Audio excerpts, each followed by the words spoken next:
Hi. Now I don't know about you, but I'm absolutely tired of the woke slop we get in the name of AAA video games today that are more concerned with being everything other than an actually fun game. Like, it genuinely makes me sick.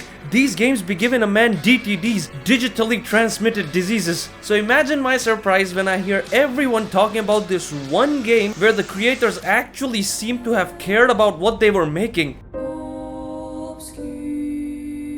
Clair Obscur Expedition 33 is a game made by 30 baguette people who left Ubisoft a few years ago, and it sold 2 million units in less than 2 weeks after launch while being the first game from this company. Damn! So you already know I was happy before even getting my hands on the game, because it doesn't just act like a bitch slap in the face of one of the companies I hate the most these days, but also because this game goes against every anti-consumer agenda being pushed today by this once beloved industry. But before we talk about why that is the case, we need to talk about the game itself first. Right off the bat, as soon as you start Expedition 33, you're about to have an artgasm, because this game is art, man. The raw graphics are impressive, but it's the art design that makes this game as beautiful as it is. Now, this is an unoptimized Engine 5 game, so of course there's performance issues, image quality issues, and over-reliance on the worst thing to ever happen to PC gaming, DLSS. But you know what? It actually runs better than most UE5 games, and I know that's not saying much, but come on, man. That in itself is a huge achievement considering the game was made by only 30 people. Expedition 33 is genuinely one of the most visually unique and memorable games I've ever played. There are so many different locations here, and they all feel like completely new experiences. I mean, just look at it, man. But you know what they say, it's not just about how she looks, it's about how she sounds as well. And my god, does she sound good.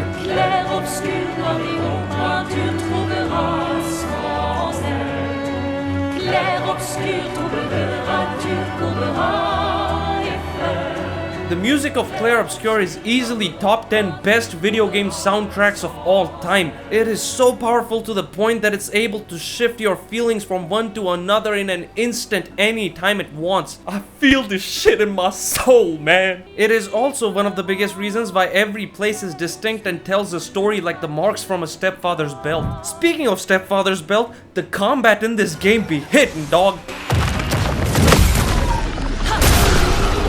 You see, usually when I realize that a game that piques my interest has turn-based combat, I slap that bitch right off my wish list. But Expedition 33 did something unbelievable, almost as unbelievable as a feminist making sense. And that is, it made me actually enjoy turn-based combat. And I definitely know that one of the biggest reasons for that is the fact that this isn't a traditional turn-based combat system where you hit an enemy and then wait for them to hit you while you just stand there like this catching hands. In Expedition 33, however, when an enemy attacks, you have the option to jump, dodge, parry, and counterattack, and believe me, the game will make you use all of it. So basically, if you're skilled enough, you can just not get hit in this game. But that is easier said than done, because 1, the enemy variety in the game is fantastic.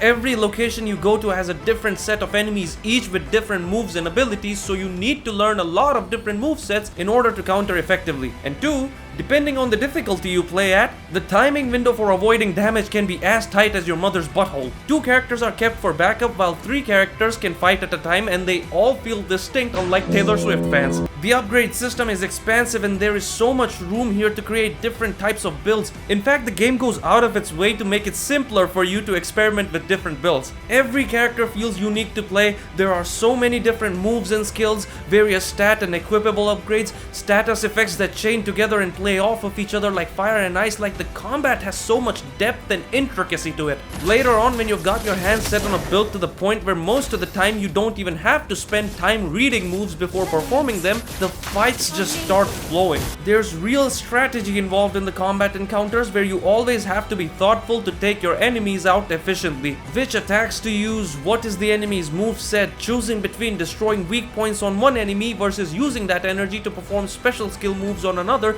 are just some of the decisions that you have to make in fights. Or in other words, it's a dyslexic kid's nightmare. For example, usually you would shoot these little flying dudes in the balls, but here, the balls do damage the small guy, but also give shields to other enemies, so the best strategy is to kill them by parrying and counterattacking.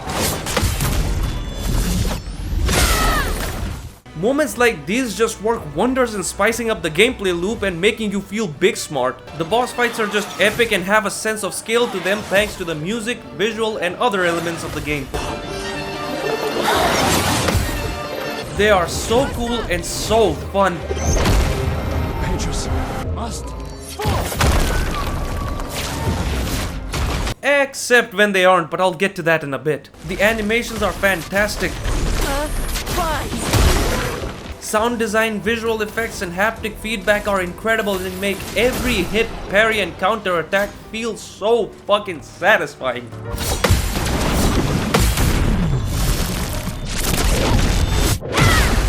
Oh, and speaking of the haptic feedback, Expedition 33 is literally the only game I've ever played that natively supports vibration features wirelessly when using PlayStation controllers. Hell, even Sony themselves don't do this shit when porting their games to PC. Now personally, would I have preferred a combat system of similar quality that wasn't turn-based? Absolutely. But I would be lying if I said that I didn't have a lot of fun with the combat system we do have here.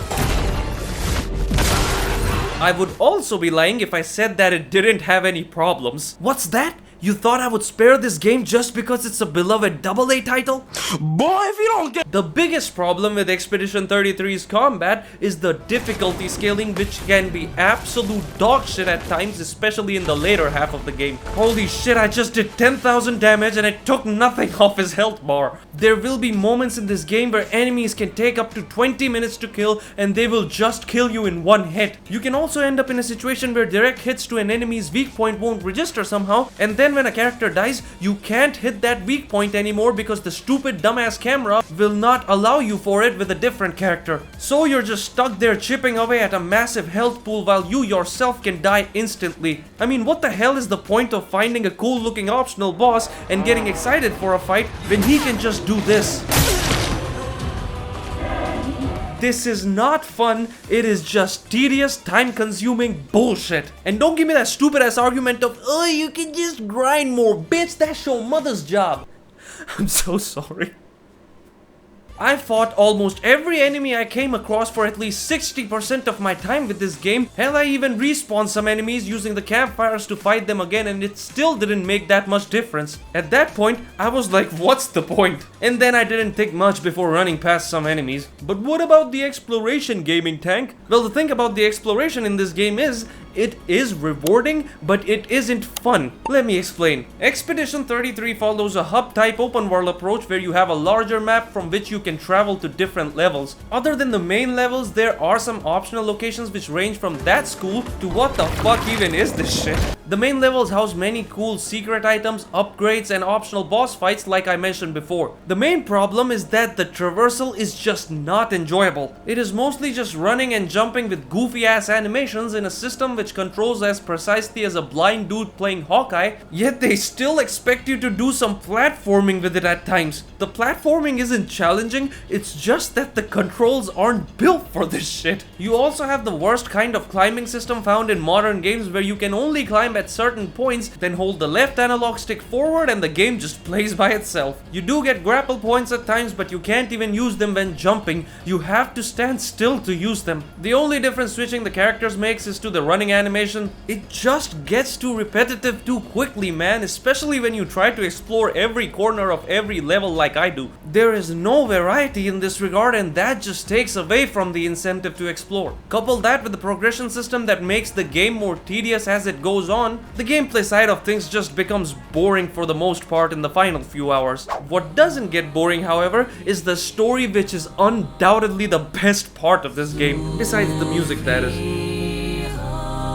Expedition 33 hooks you right from the start with one of the most emotionally impactful intros I've ever seen. This is one of those cases where I really don't want to spoil anything because I want to let you experience this masterclass for yourself, so I'll just give you the basics. The game starts in the city of Lumiere, where people live in constant fear of something called the Gommage. This is an event caused by a mysterious giant woman called Lizzo This is an event caused by a mysterious giant woman known as the Paintress who writes a number on a giant tower every year, and everyone who is of that age gets Thanos snapped out of existence. When the game begins, that number is 33, which means anyone who is 33 years old is about to be erased. You meet the main character Gustav, who's 32 and knows his time is running out. The early part of the game shows how he and a few others are chosen for Expedition 33, a team sent out to stop the Paintress and save the world. No Fortnite. The rest is up to you to find out, and I won't spoil anything major. First of all, the story is just great at making you care for its characters. Everyone feels unique and has their own distinct personality, except for this bitch right here. She's uninteresting as hell, kinda unlikable, and has a dumbass romance subplot. It is so good to see how these relationships progress as the narrative continues and this team faces increasingly challenging obstacles together. Obviously, the acting is top notch with big names like Andy Serkis and Charlie Cox. No, we have a mission! Oh, fuck the mission! Fuck the mission, Lune! What are we gonna do, huh? Tell me. What are we gonna do? We're gonna take down the Paintress, just the three of us? My gun and your sparks? I didn't take you for a coward. I'm not a coward. You swore the oath. So happy my guy got something good after the absolute train wreck that was Disney's Daredevil. Daredevil saved you. I saved me.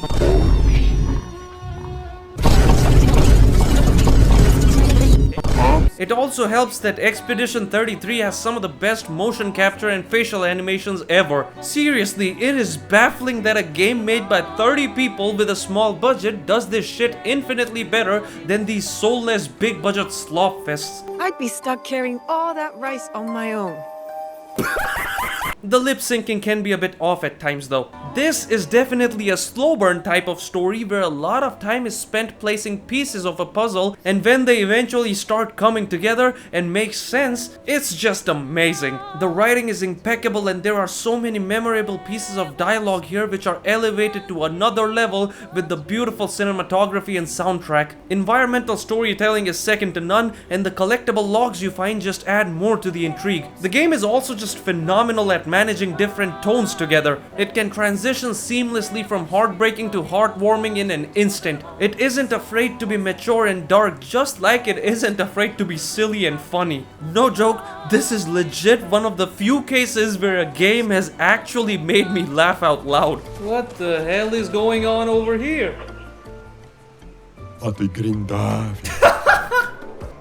No way! Clair Obscur excels at making you feel what it wants you to feel, and most importantly, the game actually has something to say. Yes, the mystery aspect of the game regarding the Paintress is fantastic, but the way this game uses that plot to explore something meaningful is what makes it so special. This is a tale that dares to ask complex questions about existence itself. There are lessons here about loss, grief, learning to let go, selflessness, perseverance, and many other themes that resonate with me. It is very rare that a game is able to hit me in the heart this well, man. There's only one problem I have with this story, and it's that it could have been a bit shorter and paced better, especially in Act 2. I hate saying this again and again, but you can genuinely tell that the artists put their heart and soul when they were creating this project. This is legit one of the most interesting tales I've ever experienced in any form of media. Even when I felt that the gameplay kinda got boring in the last few hours, this game's narrative and artistic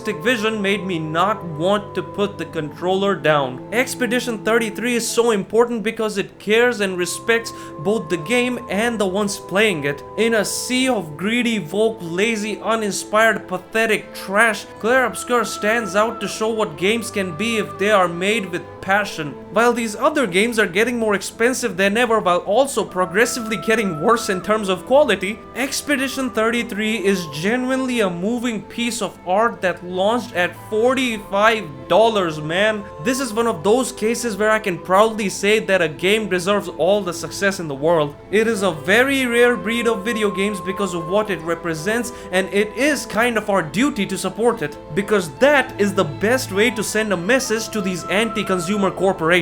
Clair Obscur Expedition 33 is the best game of 2025 so far, and it is a must-play title in my eyes. Thank you so much to everyone who watched till the end. If you enjoyed, be sure to like, share, subscribe, and I'll see you next time.